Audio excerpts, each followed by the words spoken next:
You got to give UCLA a lot of credit. My goodness, what a football game. This is what the Big Ten's all about. There are no easy games in the Big Ten, period. And I'm not saying this was easy for them, it was easy for us. I'm not saying that. I'm saying there are no easy games. Look at the scoreboards as we go through the week. SEC, Big Ten, Big 12, ACC. It's unbelievable. You have no idea. Jim Tressel said it best. You have no idea who's going to win. That's why he coached college football. He had no idea. I mean, today went back and forth, back and forth. Probably one of the worst halves I've ever been a part of as a head coach in the first half. And we're writing that part down, and we probably should. But what was amazing is you get 60 minutes to play football. And I always equivalent that to like 60 years of your life. It's just done in 60 minutes and 3 hours of football. And there's so many life lessons that our players learned tonight. And it's not they learned it, they have it in them. That's why I tell you all the time, they're going to be great husbands, fathers, dads, uncles, grandfathers. This is a life program. I mean, you're all going to judge us on wins and losses. I get that. But my goodness, even when we were down 17-14, I'm walking up and down. I wrote down in my notebook how proud of the team I am. Like, this is unbelievable. The resiliency, the resolve. We said it was just going to come down to us, period. We gave him an analogy of boxing this week. You got a team backed into the corner who played 4 top 20 teams and lost. And those records are 20-1. This team was a good football team at third place all the way across the country with all the stats that everybody's writing about. 1-8, multiple, time zones, and we just countered that all week, and we just had to keep swinging and keep swinging and keep swinging, and they came out swinging, and we knew we were going to get some shots taken at us, but we had to be each other's cornermen. That was the whole mindset. We have to self-talk. We have to do it better. And I'll be honest, halftime, I don't know if I ever talked to a team like that at halftime. And it was real honest. It was real honest to every single position group. And it wasn't negative. It was pumping confidence, belief into all of them, including coaches. Because that wasn't very good in the first half. But that's football. That is college football. How many people are going to have a press conference, 67 teams that lost, and say, we didn't play our best football? It's coach talk. It's cliche. I get it. But we didn't. And they took advantage of it. We came out second half, played better football. Did we still play our best? No. That's why I love this team. They can keep growing and getting better. So we won the turnover battle, which was incredible, 3-0. I think that's a difference in the game. And I can't tell you how proud I am of this football team, of our administration, Mark Coyle. Our administration allowed us to be able to travel out here the way we needed to travel. That was going to be able to make the trip worthwhile. And with lots of people coming out, multiple, 2 airplanes, that takes a lot for administration in times like this to be able to do that. And we needed that in the second half. I can't thank all of our fans. There are 15,000 plus in the Rose Bowl. They made the trip out here. In fact, we gave them a game ball. I'm not giving out 15,000 game balls. I'll get the bill for that one. Consider it an IOU. But what we're going to do, just as good as money. But some of you know that movie, some of you don't. But we're going to keep a game ball that says the fans on it from this date. I hope everybody who came here for the reasons that they came here for, of family memories, moments their grandfather told them about, had a glimpse of that. I know it's not the Rose Bowl game, but I've never been here. And this was special. Special for our program, special for our fans because of the venue, where it is, the memories back in the 30s, 40s, 50s, and 60s. Just proud to be the head coach of that football team in there. And Mark McElroy, our officer, gave us a great speech this morning, who played here as an offensive lineman here. He gave an unbelievable story this morning at our captain breakfast and gave him a game ball too. He sacrifices every Friday and Saturday in season to come spend time with us as a police officer. It's just, that's what's so cool about an organization. And you're all waiting to ask questions, but this is called stalling, because I really want to talk about the people that mean so much to this program. It's one win. It's 1-0. This isn't a championship, but it was a one-game championship. And if the goal of the week is to win, there are no bad wins. Hard losses, they teach you a lot. This is just a tremendous win for our program, and you got to give UCLA a lot of credit. They got really good football players and played their tail end off, and Coach Foster should be congratulated for that. So with that, we'll open up some questions. What did you feel like you saw on that last drive? What was the last part? You're so close, but I still didn't hear you. What did you feel like you saw in that last 2-minute drive from Max in the offense? Yeah, I thought that we could be able to open it up and throw the football down the field. We got into our 2-minute set where I think he's really comfortable. I think some people are like, why don't you do 2-minute all game? That's just not how we play. But when he's in that mode, he's really, really comfortable. And when we're able to use it, he's very effective. Our wideouts did a great job. I thought our players did a good job for the majority of the time. They had 10 penalties. We had 4. And 4 is high for us. But I thought we kept our composure in that second half, and I felt like that was maybe some of the difference in some of those drives. And I thought our guys did a really good job of being poised. But we pitched it and caught it. That last play, I don't think you know how hard that is. I mean, he went through 4 reads. O-line held up, pressure in his face, kind of ducked, moved around, bang, found Darius, which was his last option, and Darius does the rest. That's execution. It came down in the first half. We didn't execute. I mean, want me to read it to you? We had a drop that might score.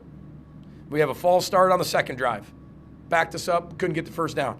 We drop another ball on third down, third drive, ended. Missed the field goal in the fourth drive. And then you only have one more and we punted. I mean, yuck. Second half, way better. I thought that, we got pressure on them all night, kept them off balance. But they've got some really good players, as you saw. I mean, done a really good job. So, why do you think you were as flat as you were in the first half? You mentioned you were maybe a little harsh at halftime. What was some of the message to the team at halftime? I didn't say harsh. I just said intense, positive, making sure they understand what they were doing. If I had the question or the answer, Ryan, to say why we were flat in the first half, I would have fixed it in the beginning. We crossed every T, dotted every I, but my responsibility is to make sure they come out and ready to play for 60 minutes. It's a road environment. Like I just told you, we didn't execute. That comes down to me. You think you have the schedule right. You obsess about a schedule. You do it uniquely. You talk to as many people as you can. I remember I've played in Maction. I've done West to East. We've been out here twice in 1 year. We've been through it all. And you come up with what your team needs. Not only that, I mean, we need a bye. I've never met a bye at a wrong time. I mean, we are beat up. We are held together by tape, bubble gum, and straw. Straw doesn't really hold much together, but the scarecrow kind of. So, I don't know, Ryan, but it's college football. And if every team came out flying, it'd be 86 to 85.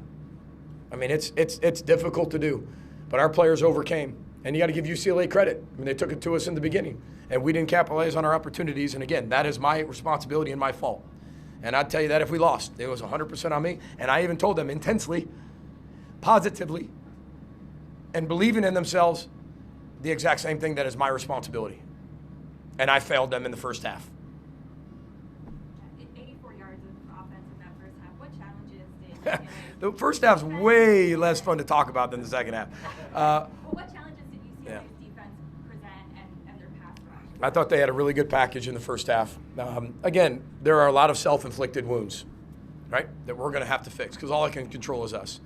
But there were some things they were doing in some odd fronts, overloading sides, different blitzes.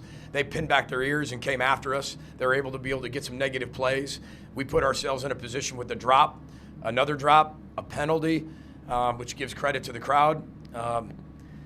All those things, but UCLA played as good as they played in the first half that I've seen on film. That was a complete first half, and we didn't play as well, to their credit. But they did some really good things on defense. And then offensively, I mean, they were pitching and catching. They had a good rhythm. They were mixing up the run game with the naked game, play-action game. Quarterback was running pretty well. We had no idea which one we were going to face. We had to prepare for ghosts because we were preparing for 2 of them. And, based on the data that you see and you work through it, I actually thought we were going to see 6.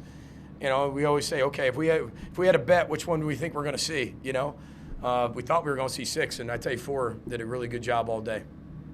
Why 6, if I could just follow up? What did you think? Well, he played last game. We have no idea what the injuries are. We have no idea, that's the last game we saw, and he moved him down the field. So to me, okay, you're sitting at the record you're sitting at. Maybe he's the guy that's going to be able to give him a spark. I have no idea. So you're preparing for 2, but I had no idea what the injuries were, so you kind of assumed that maybe 4 was going to be out. So you kind of just, if you had to kind of pick one, you're probably sitting there going, well, maybe 6 was because he ended the Penn State game. Daniel Jackson had 10 catches on 13 targets, 2 of them were on third down for third down converted on first down. How about his game? But most importantly, what does he mean to the program?